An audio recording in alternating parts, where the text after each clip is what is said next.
Antoine, Getlink avec des résultats 2020 qui ont été certes impactés par le Brexit et par la crise surtout, mais Getlink qui versera quand même un petit dividende.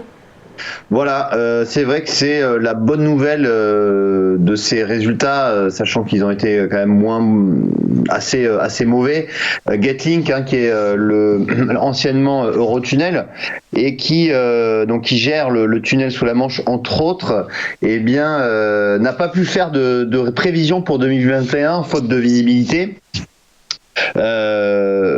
Ceci étant, effectivement, pour marquer la confiance de la direction envers les actionnaires, la direction de Getlink a décidé de verser un dividende, certes symbolique, puisque c'est uniquement 5 centimes par action, mais ça montre la volonté de la volonté du groupe à montrer à ses actionnaires que, il est confiant dans l'avenir. En 2020, Getlink a réalisé un chiffre d'affaires consolidé de 816 millions d'euros. Dans le même temps, son résultat opérationnel a chuté de 67% à 134 millions d'euros et son résultat net est ressorti négatif. Donc Getlink a accusé une perte pour l'ensemble de l'année 2020 de 113 millions d'euros. Donc on a tout de même des résultats qui sont vraiment défavorables pour l'année 2020.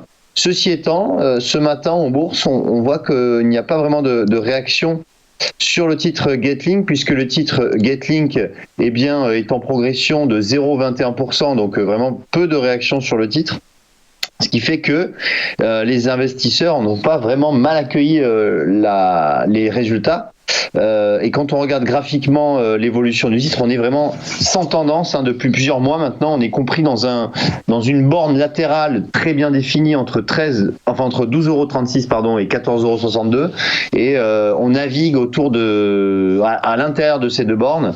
Il faudra dépasser un de ces niveaux pour envisager une reprise de la tendance, soit à la hausse, soit à la baisse.